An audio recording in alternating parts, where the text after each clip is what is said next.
I've been around Tesla owners long enough to notice a pattern. They'll spend 50, 70, sometimes over $100,000 on the car, and then completely overlook the upgrades that would actually make it feel like the premium vehicle they paid for. And I get it. When you first take delivery, the car feels incredible. The software is slick, the acceleration is addictive, and the whole experience feels futuristic. But a few months in, you start noticing things. A wind whistle on the highway, a scratch on your rim that wasn't there last week, a smell in the cabin you can't quite place. Little things that stack up quietly until they start to bother you every single drive. What I want to show you today are 7 upgrades that most Tesla owners scroll right past, not because they're obscure, but because they look boring at first glance. No flashy lighting, no carbon fiber trim, just practical, well-engineered solutions to real ownership problems that I've seen come up again and again in conversations with Tesla owners who thought they had everything figured out. Some of these are under $20. One of them could save you from a repair bill in the thousands, and a couple of them genuinely change the daily experience of being in the car in a way you'll notice every single time you drive.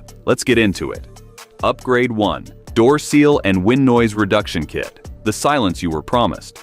One thing I've noticed when owners bring their Model 3 or Model Y in for a look is that a surprising number of them have just accepted the highway wind noise. They mention it casually like it's just part of the car, and in a way it is, from the factory. What Tesla didn't widely communicate is that the Model 3 and Model Y were built with a simplified sealing structure compared to the Model S and Model X. There are gaps, usually around 5 to 6 millimeters, around the doors, pillars, frunk, and the roof panel channel. At city speeds you barely notice. Hit the freeway at 70, and that gap becomes a resonant cavity that generates a high-pitched wind whistle most people find exhausting over long drives. The fix is a custom-molded rubber seal kit, strips designed specifically for the B-pillars, C-pillars, door bottoms, and windshield gap on your model year. One shop actually ran before and after testing with a sound meter on a Model 3 and found a consistent 5 to 8 decibel drop in wind noise after installation. In acoustic terms,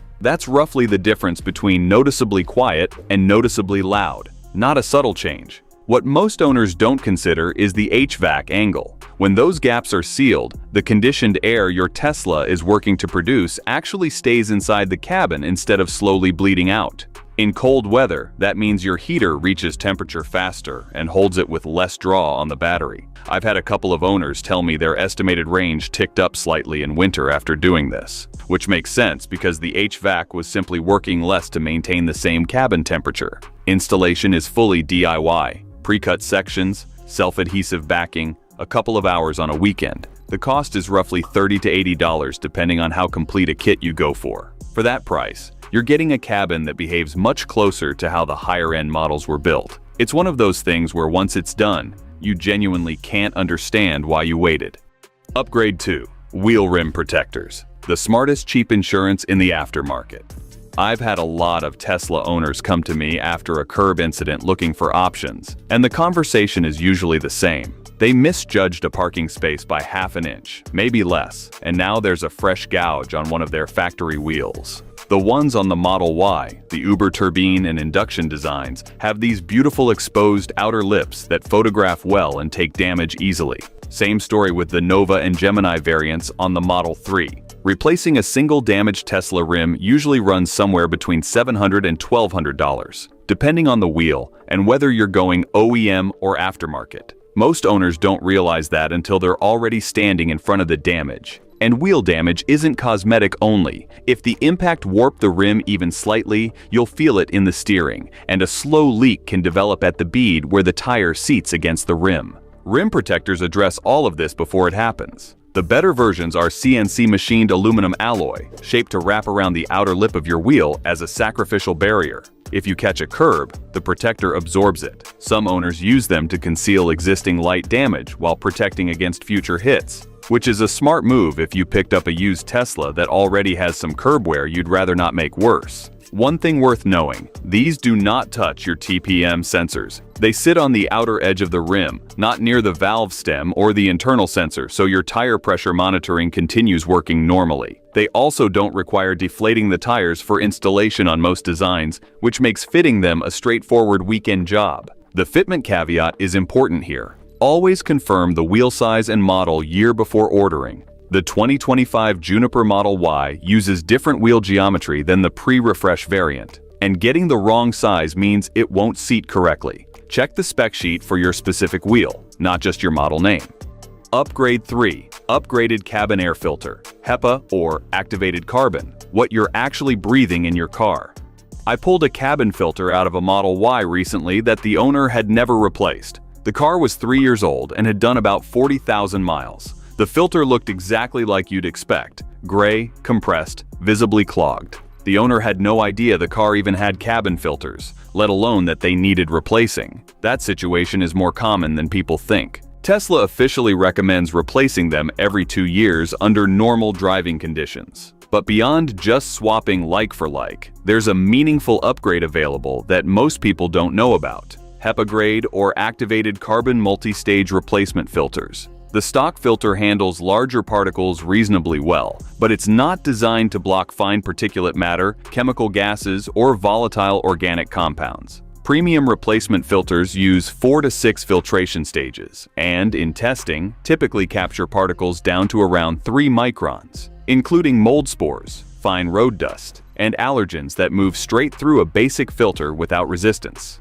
If you live near a highway or in a region that sees wildfire smoke seasonally, in my experience, the difference in cabin air quality after installing an activated carbon filter is noticeable within a few days. The carbon layer specifically absorbs gases, exhaust fumes from the car in front of you during stop-and-go traffic, that musty smell the cabin gets when moisture builds up in the HVAC. All of it gets trapped rather than recirculated back into the air you're breathing. The replacement process on most Model 3 and Model Y variants takes around 15 minutes once you've done it once. You're working in the right side footwell area, releasing the filter cover and swapping the element. No tools needed for most configurations. A 2-pack of premium filters runs between $25 and $60 and typically lasts 8 to 12 months at normal mileage. One detail worth flagging: if you have anyone in the car who deals with allergies or respiratory sensitivity, this is probably the most direct health-related upgrade you can make to your Tesla.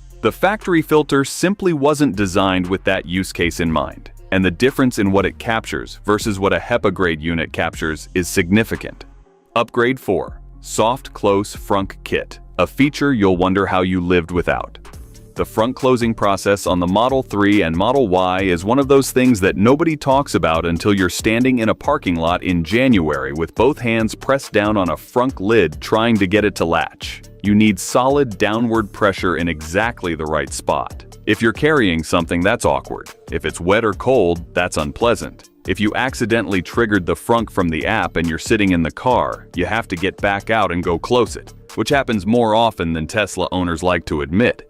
A soft close frunk kit integrates a compact electric suction motor into the existing lock mechanism. No drilling, no wire cutting, no modifications to the factory harness. The motor draws from the car's original power interface. What it does is sense when the frunk lid is within about 5 millimeters of the closed position and then pulls it fully into the latch automatically, silently, with a smooth mechanical click that genuinely feels like it belongs on a European luxury car. The safety engineering on the better kits is solid. Most include an anti-pinch sensor that halts the motor immediately upon detecting resistance, so it won't close on your hand or trap a cable you left hanging over the edge. There's also typically a timed auto-close function. If the frunk is opened accidentally via the app or the screen and nobody closes it, the system seals it after roughly 90 seconds on its own without any input from you. What I find interesting is that this feature exists on some Tesla configurations as a paid factory option, so the aftermarket community figured out how to replicate it cleanly at a fraction of the cost. Installation takes around 15 minutes for most owners and requires no mechanical background. The result integrates so naturally into how the car behaves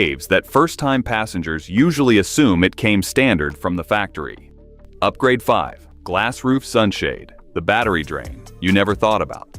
Most owners think about the glass roof as a comfort issue, and it is. Park a Model Y or Model 3 in direct sun for 45 minutes, and the cabin temperature can climb well past what the ambient air temperature would suggest, because the glass is doing what glass does, letting radiation in and trapping heat. On a hot afternoon, you're essentially sitting inside a greenhouse until the HVAC catches up. What fewer people connect is the battery side of this equation. When you're using Tesla's camp mode, keep climate on, or just preconditioning before a drive, your HVAC system is working against accumulated heat load. The more heat has built up inside, the longer and harder the system runs to bring the cabin down to a comfortable temperature, and that draws directly from your battery. In testing with quality sunshades in high heat conditions, cabin temperature reductions of around 10 to 15 degrees Fahrenheit have been documented, which meaningfully reduces how hard and how long your climate system has to work. A good sunshade for Tesla uses nanosuction technology, a purely physical bond, no glue or chemicals, that adheres to the glass and releases cleanly without leaving residue or affecting the factory UV coating on the roof. The better options are custom cut for your specific roof geometry and fold flat for storage in the front or cargo area. Installation takes about 30 seconds and doesn't require any tools or permanent modifications. One thing I'd mention for Model X owners: the Falcon Wing door setup creates different sun exposure geometry than a standard panoramic roof, but purpose-built sunshades exist for the X as well. The principle is the same across all models. Reduce the incoming heat load so your HVAC doesn't have to compensate as aggressively, and you preserve both battery range and passenger comfort at the same time. If you use your Tesla parked outdoors frequently, or you're in a warm climate year-round, a sunshade is one of those background upgrades that quietly pays you back every day without requiring any ongoing attention once it's in place. Upgrade 6. Rear Trunk Auto Lift, Power Liftgate Retrofit. The convenience gap Tesla left open.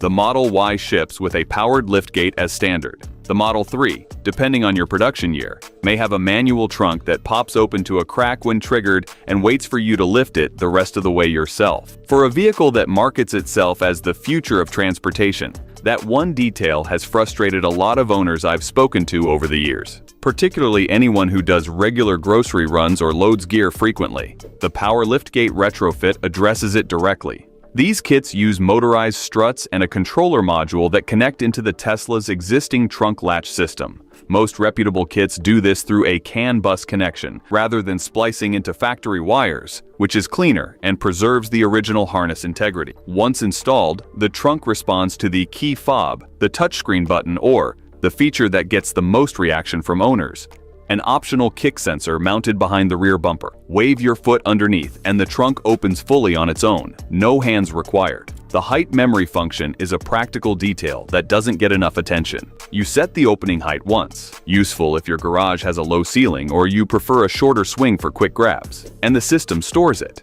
Every time you open the trunk from that point on, it stops at exactly that height automatically, without you doing anything. Anti-pinch protection is standard on quality kits. If the trunk meets resistance on the way down, a bag left in the opening, someone standing behind the car, the system stops and reverses. Operation is quiet enough that owners across multiple community forums consistently describe it as indistinguishable from a factory-installed unit. Professional installation is worth considering here because the CAN bus connection requires some familiarity with automotive wiring. That said, many technically inclined owners tackle it themselves using the detailed guides and video walkthroughs most manufacturers include with the kit. The payoff from day one is immediate. Once your trunk opens completely hands-free, going back to lifting it manually feels like a step backwards.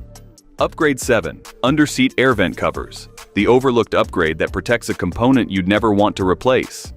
This is the one that surprises people most when I bring it up, because it sounds almost too simple to matter. But I've seen what happens inside HVAC systems that haven't been protected, and it's not a situation you want to be dealing with at a service center.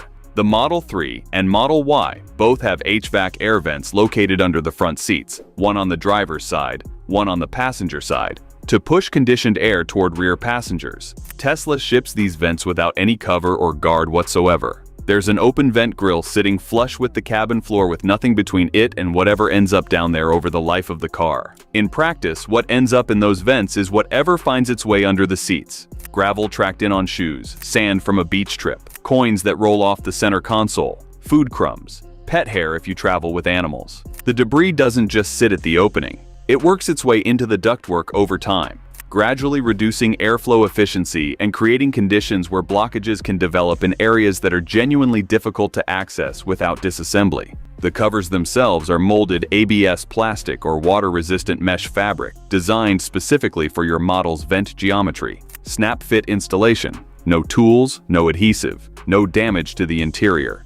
The mesh versions have a raised edge design that acts as a debris dam even when gravel is rolling around on the floor mat. They're fully removable and washable, which matters if pet hair or sand is a regular part of your life. The cost is between $10 and $25 for a pair. That's what it takes to protect a component that, depending on what accumulates in there and how severely the airflow gets restricted, could mean a service visit you really didn't want to be scheduling. In my experience, this is consistently the upgrade that owners kick themselves hardest for not knowing about sooner.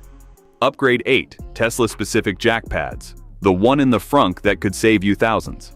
I'll keep this one direct because the stakes are straightforward and the solution is simple. Tesla vehicles don't have traditional jack points the way most gas-powered cars do.